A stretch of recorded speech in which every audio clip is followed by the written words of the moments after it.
Today, I get to continue this series that I've been doing these last few weeks, kind of teaching and also us just experiencing, because some of the things we decided not really to teach, just more so to get to show to you. Like last weekend, was everyone here for the in-person only last weekend? Some of you guys here? Terrific. So we got to spend some extra time in worship last weekend, which was cool. But the whole idea about 2022, if you weren't here the very first week of the year, I would invite you again, please, go back and listen to the first message of 2022, because I talk about where we're going as a church, what I believe God is speaking in regards to vision.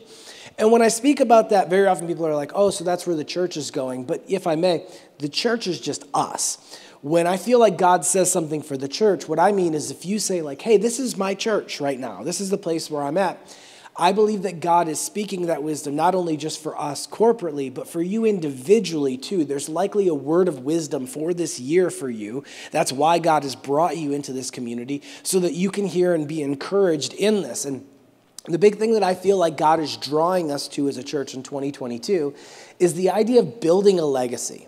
Building a legacy. And legacy living is the concept of living in a way that outlives us. Living in a way that outlives us. That basically in our life, we can either build something fast or we can build something that lasts. And very often in our world right now, we're really fascinated with the idea of building something fast, building something quick, building, just getting enough. Like a lot of people live like just make enough money for drinks for the weekend, right? Like just earn enough money to get through the year and take that vacation. Just survive, right? Make it through. But I don't think that's how we're supposed to live if we're Jesus followers. I think we're meant to have this elongated view of our life towards the idea of actually living for legacy, not just a fast life real quick, but legacy where our lives actually outlive us. Our lives outbless us. It's not just about the quick things for here and now. Our life would continue to affect people after we've come and after we've gone. And I think that we should be those legacy type of people. But in order to do that, we have to have a firm foundation. You can't build something that lasts if the foundation is junk. It will fall apart and it will fall down. I read this verse to you. I want to read it to you again. This is Jesus talking to the people who are around him in Luke 6, 46 through 49. Jesus says this to the people. So why do you keep calling me Lord, Lord, when you don't do what I say?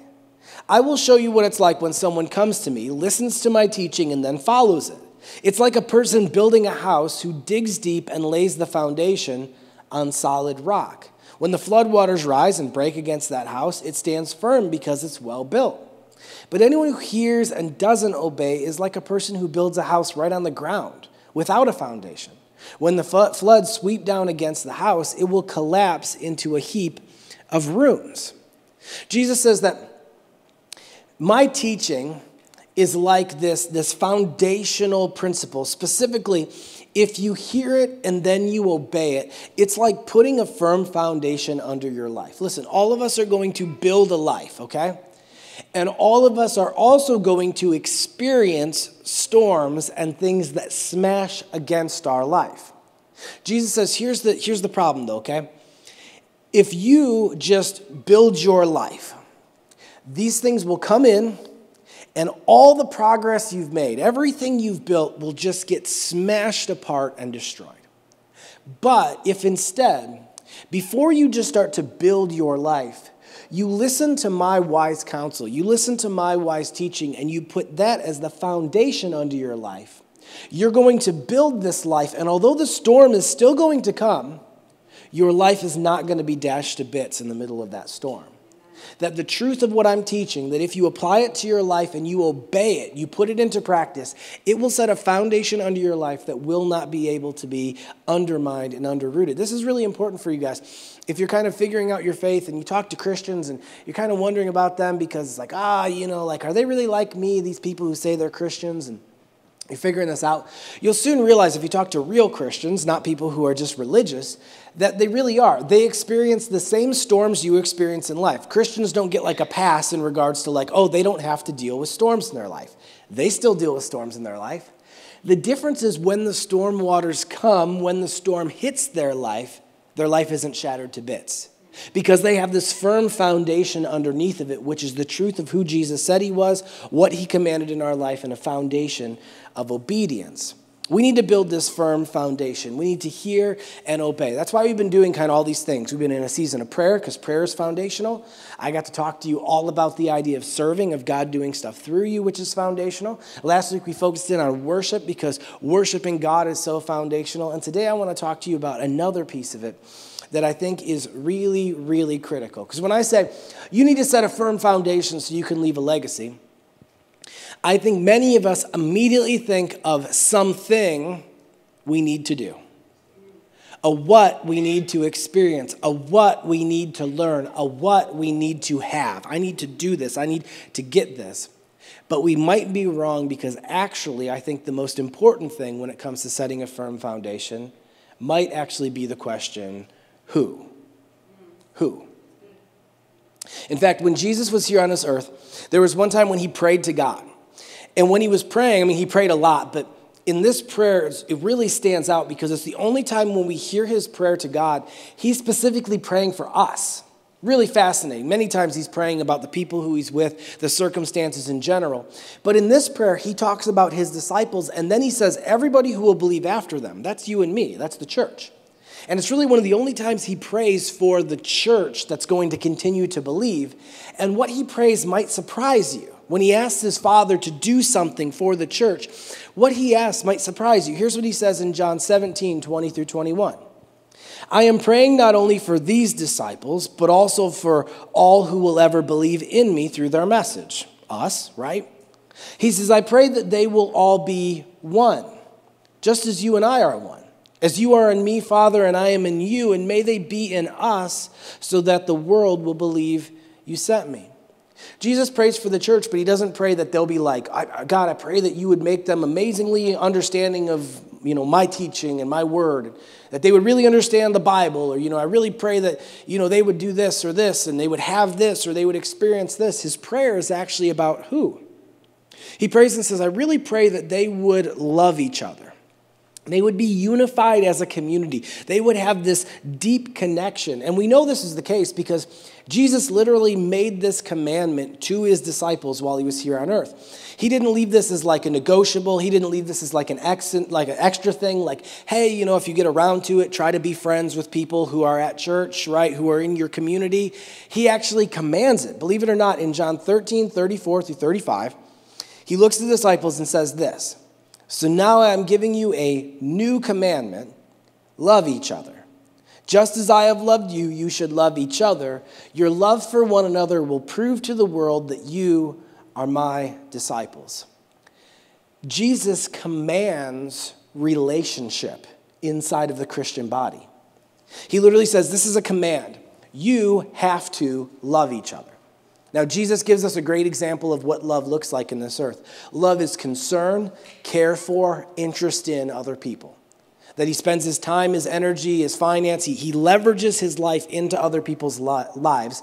And he says, you're meant to love each other as the church. This is a command for you. You don't get to live your life alone as like your own little hold up monolith of like, it's all me, just me and Jesus. He's like, no. You have to turn then and look at the people who are beside you. And the church got this.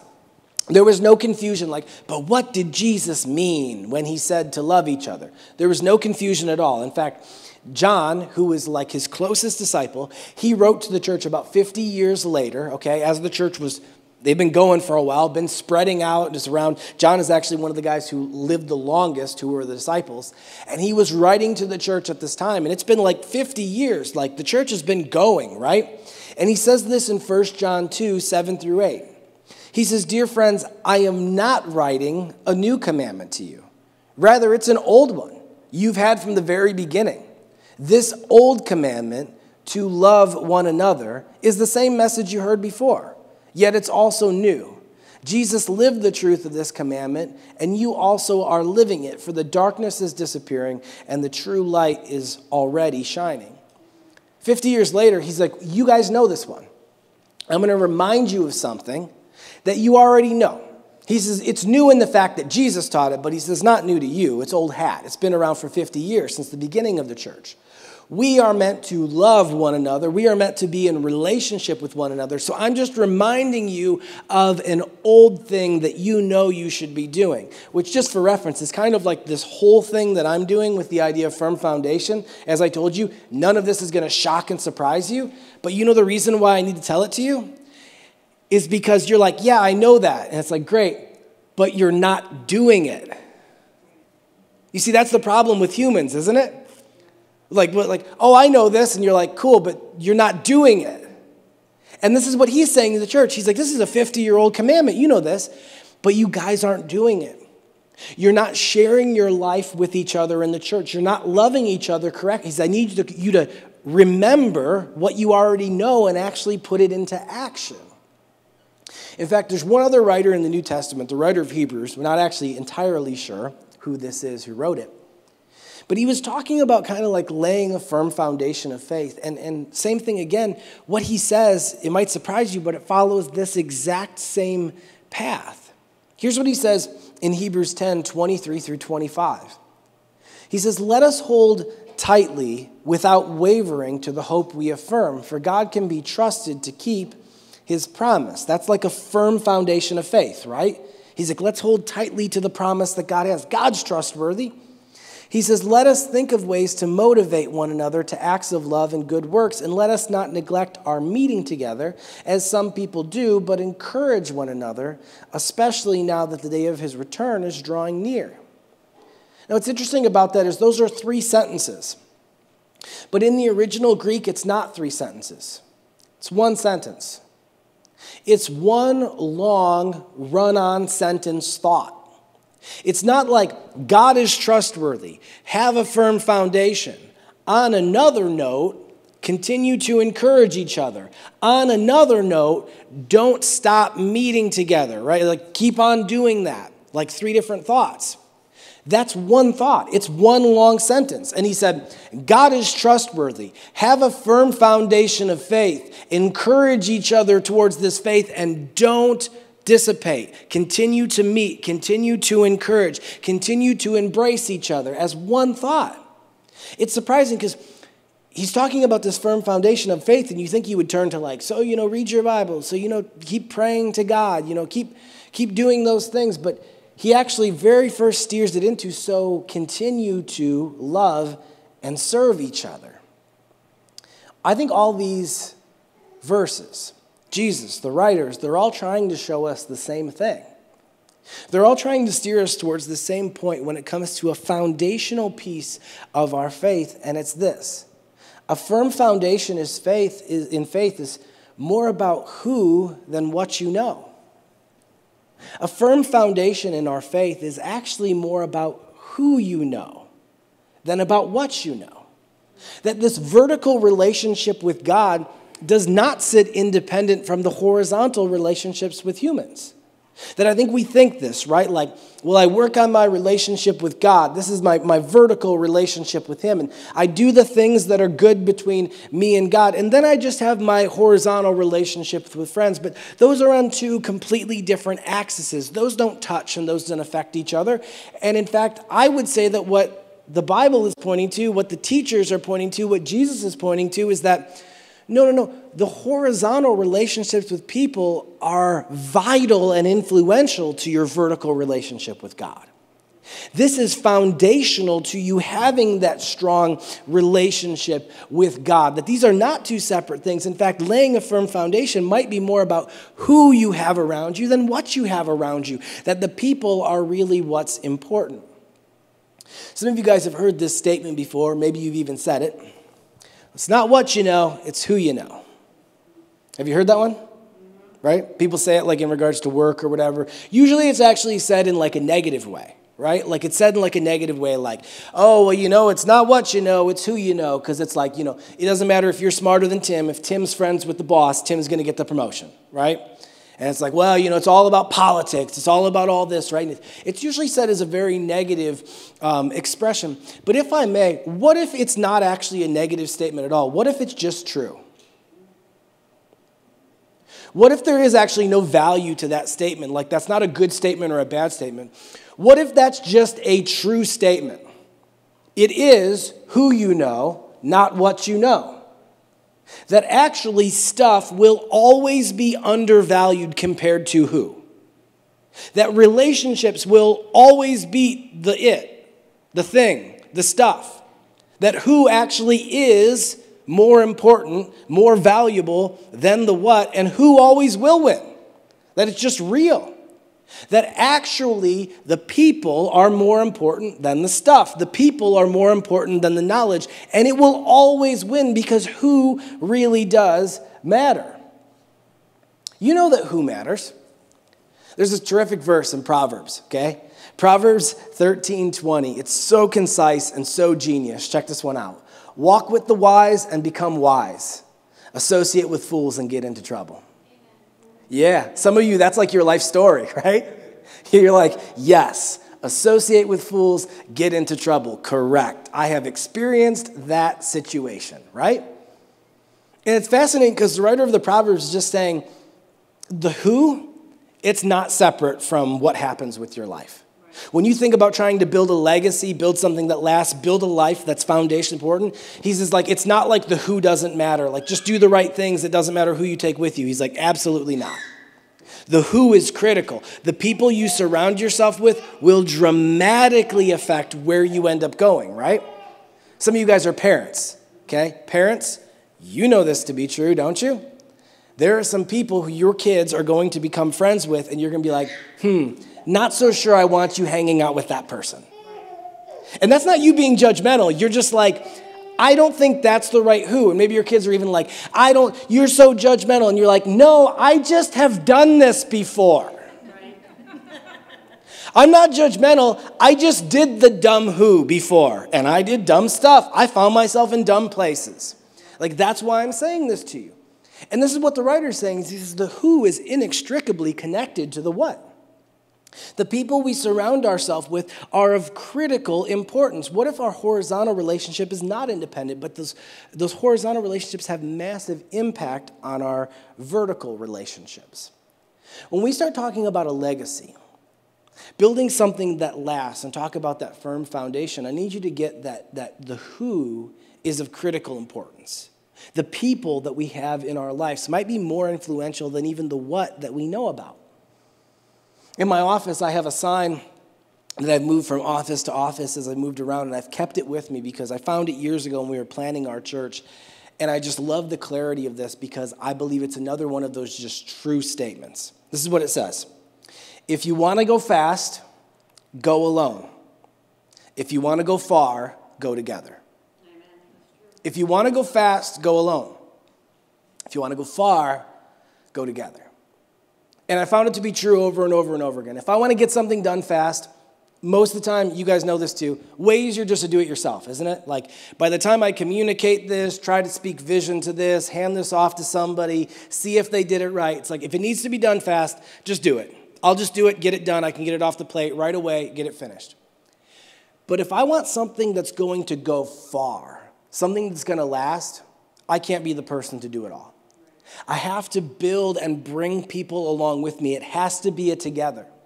A good example of that for our church is Hope Week. When we started Hope Week, it was like, hey, what kind of ideas do I know about? What kind of things do I know? And maybe just like my father, because he's a wise person, what kind of projects could we do and bring some people along with us?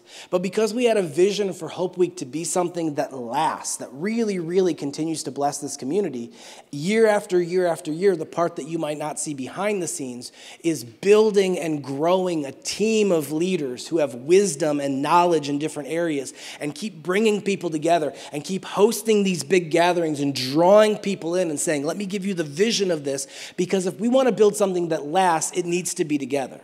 Then all of a sudden we get to like last year where we're doing things like putting in equipment in communities and getting calls from communities because they know about how amazing Hope Week is. The reason why is because we did it together.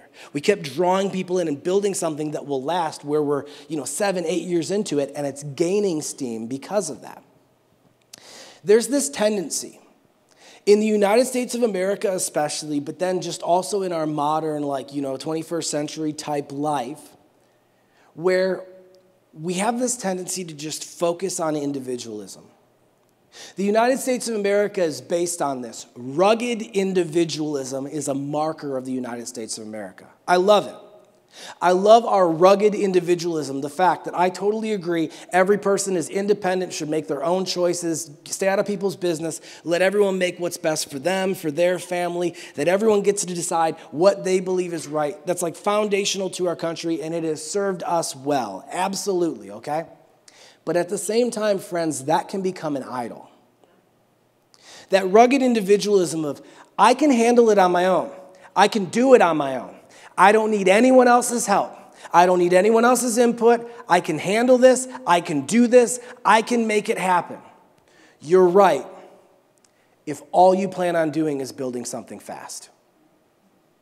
If all you plan on doing is building something fast, yes, absolutely. You embrace that mindset, I guarantee you, you'll make money, you'll build a lot, like all the stuff around you, you'll have things, you'll accomplish goals, but if it's all just fast, sure, but if you want to do something that outlasts you, that individualism will actually become an idol that will rob you of the opportunity to really leave a legacy.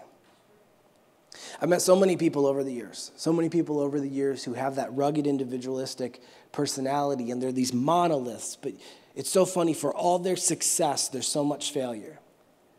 I watched somebody who's connected to our church build a beautiful, amazing, awesome house for their family, and his wife leave him as he was finishing it so he could live there alone by himself.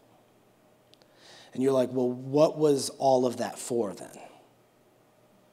What's the point of building up a beautiful house, all the stuff, and you have no one to share it with? I think you missed something along the way. You've been so focused on the building something fast, you didn't build something that lasts. You've been so focused on I can do it on my own that you burnt all the friendship and relationship that should be blessing your life. You see, friends, I actually believe that when we talk about laying a firm foundation, we need to shift our view from just thinking about what to who. That we're meant to share our lives and connect our lives with others, and that's how we really leave a legacy. This is what it looks like for us. The reason why we believe in the church is because we believe in this mindset. Friends, you're not supposed to live your life alone. You're not supposed to go through your journey alone. The reason why you're supposed to be part of a church is because the church is supposed to function like a credit union of faith. A credit union, right, take you back, is the idea that you would give to this facility and they would give your money to someone else to fund their goals, their dreams, and they would pay back in, and everyone's money was loaned out to help each other as it was going, right? I'm talking like all the way back to the Jimmy Stewart It's a Wonderful Life, right? I don't have your money, it's in Bill's house, and it's in Tom's house, right? Some of you guys know It's a Wonderful Life? Yeah. He's like, the money's not here, it's invested in someone else's house. And that's exactly what the church is supposed to be, but not with money, with faith, friends. We're supposed to bring our faith together, and you're not supposed to go through seasons alone. There are going to be seasons in every single one of our lives where the world and life smashes into us.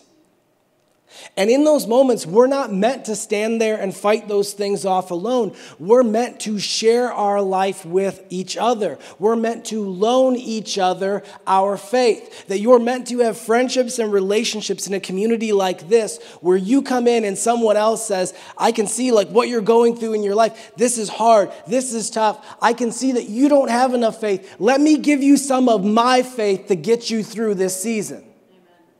That you come in and you say, I'm weak, and this situation in my life sucks, and it's beating me up, and I don't know that I can make it. And you're meant to have people who are around you of faith who say, you don't have enough faith, but I'll lend you some of mine. Friends, I've seen God do this. Let me encourage you. Let me speak wisdom into your life. Let me speak courage into your life and tell you that you can get through it. That even though you might be in a terrible situation, you know what the difference is between terrible and hell? Hell is where you have no one there with you. Terrible sucks, but terrible surrounded by people who care about you, you're like, I can get through this. I can do this. But when you're in one of those moments and no one's around you, that's hell. That's hell where you go, there's no chance. Because you're trying to do all this on your own, and you're never meant to be friends. You're supposed to have someone who feeds into your life. And then in the very next season, a month, a year later, that same person comes in and they're the one who's struggling. And you get to say, remember when you loaned me your faith?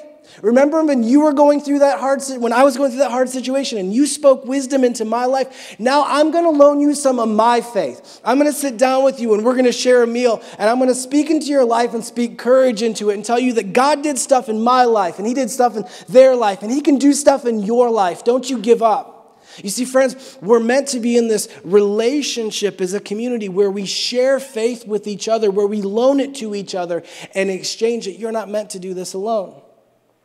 And so often I'll see people who they're like, oh yeah, I'm part of this church. But what you think that means is like, I show up, I come in, I sit down, I listen, and I leave. That's not part of the church. And then you're going to face a struggle and you're going to be coming in being like, well, where's everyone to help me? And it's like all these relationships that you've never built and never invested in, you're trying to microwave a relationship that should have been in the oven for years. If you show up at a credit union and you're like, I'd like some money, they're like, well, how much do you have in here? You're like, none. They're like, well, that's not how this works. Luckily, the church is generous. It's filled with grace, and Jesus is very, very kind and gracious. But friends, you're meant to be here investing in people's lives, sharing faith with others. So when your storm comes, it's not even a question that there's people who are there to share faith back with you. It's not even a question. I've had years in my life where I've had situations that have come into my life that are hard, and I've picked up the phone and I've called people, and people haven't invested in my life. And I remember somebody who's connected to my life saying, well, it must be nice being the pastor where you can do that. And I said, it has nothing to do with me being the pastor. You know why I could call these people and why they showed up and they helped me in my life? They're like, why? I said, because I have invested in their life for 10 years. I've been there through seasons of their life. I was there when they had kids, and I've tried to encourage them and be part of it. In seasons where they were having troubles in their life, they called me, and I gave them my time, and I gave them my energy, and I spoke courage into them and said, I believe that God can do this. And when I called them, the reason why they didn't even question the idea that they would loan something back to me in time and life and energy is because I've given my life to them over and over and over again for the last 10 years. Has nothing to do with my title. It has everything to do with whether or not you're serving people and you're encouraging them. So when your moment comes, sure enough, people are happy to say, let me come back and invest in your life. We're meant to be part of this community. You're not supposed to just come in, sit, leave. You're meant to actually know people, friends. Sometimes people are like, well, it's hard to make friends at church. That's a lie from the pits of hell, from the devil. Absolutely not. Come early, stay late, help. You'll have friends in 2 weeks. That's literally it. We have people in our church who legitimately have real social disorders. Real anxiety, real Asperger's, real issues with social dynamics. And they've came early, they've stayed late, and they've helped, and they've made best friends. Like real things that people would say, well, that's your excuse. And they said, I'm not going to let that be my excuse. I'm still going to meet people. And they've made real relationships and friendships where they can share their life with people here at the church. I'm telling you, it's literally that easy. It's showing up and being part. This is why I'm passionate about things like teams, where you come in and you work with somebody and you get known so you can be part of it, where you can share your life and they can share theirs. This is why we do things like groups. We're starting groups. Alpha's starting in 2 weeks, and we have all new groups that will be launching this whole next month through February. Week after week, we'll have new groups that are coming out, different things where you can share your life with people. And the reason why we do groups isn't about the what, it's about the who. Because a firm foundation is more about who you know than what you know.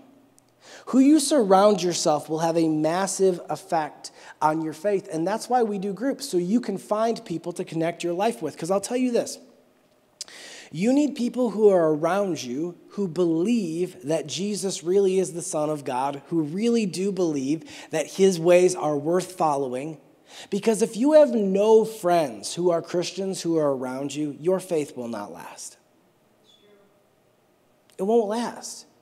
Your horizontal relationships affect your vertical relationship.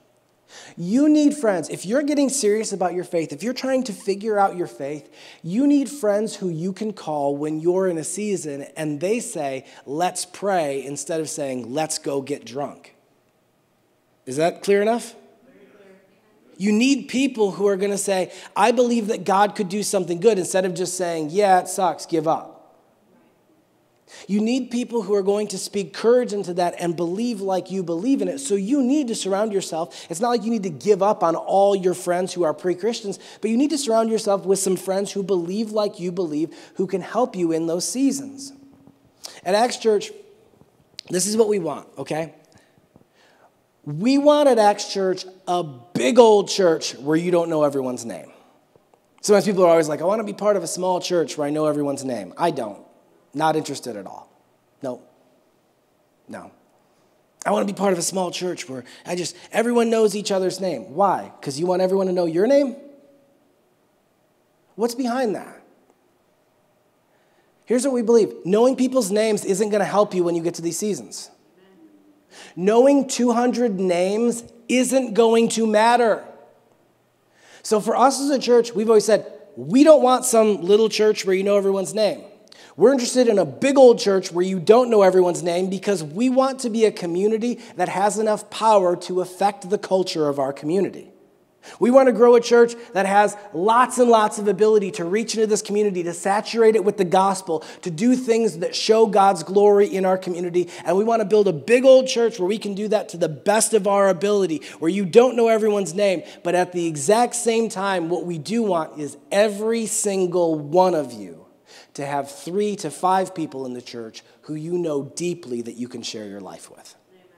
Because listen, knowing 100 names isn't going to help you when you come up against a circumstance. When you come up against a storm, knowing a bunch of people's names that you go to church and sit with for 1 hour, not going to be helpful. But you know what would be helpful? 3 to 5 people in your phone that you can call in that moment and say, my life is falling apart. My marriage is failing. My job is stressing me out to the point where I'm drinking. Something's wrong. Could you pray for me? Could you come over? Could we sit down and could we have a meal together? That's what changes your life. That's what sets a firm foundation underneath of you. Not, I know a bunch of names. I know 2 or 3 people that I can call and they'll be here. They'll come and they'll talk to me. They'll share their life with me. They'll encourage me, right? And that's for us as a church. The reason why we do groups isn't so you can just learn some more. It's great that you can learn some more about the Bible, being in Alpha, being in groups, but it's so you can find some of those key people. We just say it this way. Everyone should have 5 relationships in their life. We call it a high 5. You should have 3 companions, 1 person who's a helper, and 1 person who you help. 3 companions, 1 person who's a helper, and 1 person who you help. Where did we get that? 3 companions? Jesus. We think if it's good enough for Jesus, it's good enough for us. In Mark 14, 32 through 34, when Jesus was at his hardest moment, it says this, he went to the olive grove called Gethsemane, and Jesus said, sit here while I go and pray. He took Peter, James, and John with him, and he became deeply troubled and distressed. He told them, my soul is crushed with grief to the point of death. Stay here and keep watch with me. Jesus didn't tell the crowds that he was distressed, that he was broken. He didn't even tell the 12. He took 3 of his closest friends and he said, let me share what's going on in my heart because I need you to sit with me and pray with me. That we need a few key people that we can share our life with. Jesus did this over and over again to the point at which where the other disciples were jealous of these 3 men because he spent an unfair amount of time with them and they knew his life. That's what we each need. We don't need multitudes. We don't need 100 names. We don't need 500 friends on Facebook. We need 3 people who we can text, who we can call, and they're actually part of our life. They know us. So we need 3 companions. We need a helper. All of us need somebody who can help our faith.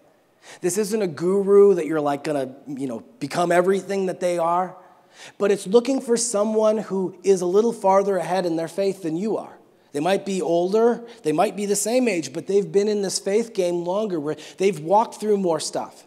And it's someone who you would go to and you would draw wisdom out of them. If you're a young couple, maybe it's an older couple, it's an older person. Maybe it isn't, like I said, same age, but it's like, wow, you've been in this faith game for a long time and I'm just figuring this out. Could I pull some wisdom from you? And what you do if you spot a helper, someone who you're like, hey, I want to get wisdom from them, you pursue that relationship. You say, can I take you out to coffee? Could I have you over for dinner? Could I buy you lunch? Could I buy you dinner? And you pull wisdom from that person. I had one of these in my life for a period of time where I would get together with them all the time and I would literally just I would say this to them, tell me a story. Tell me a story about faith. And I would just draw courage out of this man because he had been through so much. And I would just say, tell me a story, Dave. Tell me a story. And he'd tell me something about his faith. And I would pull something from him. And he was my helper. I just kept pursuing him and drawing it from him. Helpers are busy. You have to pursue them. Don't think someone's going to come up. I want to mentor you. And not going to happen. If you want to get help, you draw it from them. And then you help someone else. Same thing. You don't go looking for the person to help. They're going to come looking for you. You live a life that's worthy. All of a sudden, someone who's younger in his faith is going to say, hey, could I talk to you about this? Hey, could we get together for coffee? Hey, could we chat? And they're going to do that for you. And when you hear that, you open up your life. You're busy, but you make time and you say, yeah, I will have coffee with you. Yes, I will take a phone call with you. Whatever I can do to encourage. You're not going to be Jesus to them. You're not going to solve all their problems. But where you can give wisdom and you can give insight and you can give prayer and you can point them to the Bible, you're going to do that. Paul had this. The guy who wrote the majority of the New Testament, he had Barnabas who helped him, and then later on in life, he had Timothy who he helped. And we say this, for us, that's all we want. You don't need to know hundreds and hundreds of people. You need 3 companions who really know your life. You need to find someone who you can draw courage from, and you need to find somebody who you can pour into in your life. If you do this, you'll have a firm foundation of faith that sits around you. Friends, I want you to live for legacy. I want your life to continue to outlive you, that when you die and you leave this world, what you did in this world would continue on. That it would outlive you and it would outbless you. But I think one of the big things that we might be surprised by is one of the key things we need to do is focus on the who instead of focus on the what. And instead of being like a list of you need to learn this, you need to do this, it's like you need to open up your life and have real friendship with people who are around you. For some of you, it's the church. You have a tendency to just come in, come out, skate out. And when we talk about stuff like teams or being part or sticking around or meeting people who are around you, that's your next step because you need to actually be known. You need to really be known where you can be part of this kind of credit union of faith where you can share your life with people. Teams is a great next step. That's why we do it even more so like when I talked about serving. Not just the idea that hey, we need your help, but you being part of something where you get to share your life with someone is critical. Or the other part is really just that friendship part. When we talk about groups, it's making time in your schedule and saying I'm going to be part of something like this, and I'm going to open my life up to other people, even though that's uncomfortable, even though I have this tendency to think I don't have time. And listen, I get it. There's so many people who, when I say that, they're like, Cameron, I don't have time.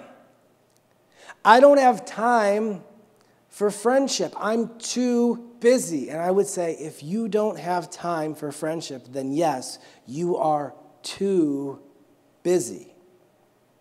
You are wasting your life running after fast instead of something that lasts. If you are too busy to make a friend, then something's wrong. You're meant to be in relationship with people. Guys, we're terrible at this. Guys, I'm sorry, I'm just going to pick right on us for 1 second. I don't know how many guys I talk to that if I ask them about the friends they have, they're like, oh, well, I have Bob and 2 months ago we got together and had a beer together. And you're like, wow, that's deep, huh? That's the level of our friendship. And it's like, man, you're not going to build something that lasts. You need to be part of places where people really know you and you're investing in someone else's life and they're investing in yours and you're sharing your life with people who are around you. Maybe you need to if you're married, get your wife to find the couple and both you veto until you find one that you can actually stand together, right? Because she's annoying and he's cool, or he's annoying and you finally find a couple where you can spend whatever it is, where you're we actually have a relationship to be able to be part of this. Whenever we do groups, people say, do I have to join a group? I always say, no, you don't have to join a group. In fact, I wish our church didn't do groups. Yeah, I wish we didn't. In an ideal situation, our church would not have to do groups because you guys would be so good at sharing your lives that I would just hear about groups spontaneously. I would just be like, oh, I was hanging out with these 5, 10 people, and I invited them over, and we shared our life, and we encouraged these people, and it would just be yeah, we don't even need groups. But see, the problem is we're so bad at friendship that we need groups to get us into friendships. The reason why we do groups is because most of you, if you don't make a date, put it on the calendar, you won't take and actually follow through with it. and you won't take and do this step. People say, do I need to be part of groups? I say, no, you don't. But if you're not part of groups, that's the easiest way to make friends. You have to work a lot harder then.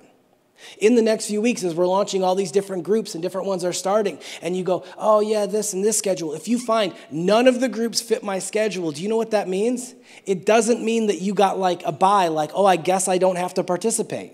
It means you have to work even harder than everyone else to make relationships and friendships. Because you can't just go to a group. So now I need to be intentional about meeting people on the weekend and my team, inviting them over to our house, inviting that couple to come over, sharing our life with that person, developing a friendship, continuing that relationship. Groups is just the easiest way to get there. Each one of us needs to lay a firm foundation of the who that is around us if we're going to build something that lasts.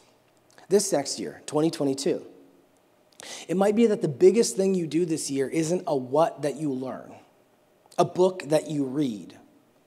The most critical thing to laying a foundation that's going to last and building a life of legacy this year might be someone that you actually create a real relationship with. That could be the most important thing for the year. That could be the most important thing for the next 10 years of your life, is instead investing in a few key people you'd surround your life with who are going to pray for you, encourage you, where you can share your life and they can share theirs with you. And if I may, just to kind of turn at the end of this message, for some of you who are still kind of figuring out your faith, you're kind of setting all this up, this whole who instead of what, it's even way bigger than just our lives. You know, the crazy part about Christianity, you might not think of it this way, is even our salvation is about who you know and not what you know. Literally in the book of Galatians 2:16, it says this, "Yet we know that a person is made right with God by faith in Jesus Christ, not by obeying the law.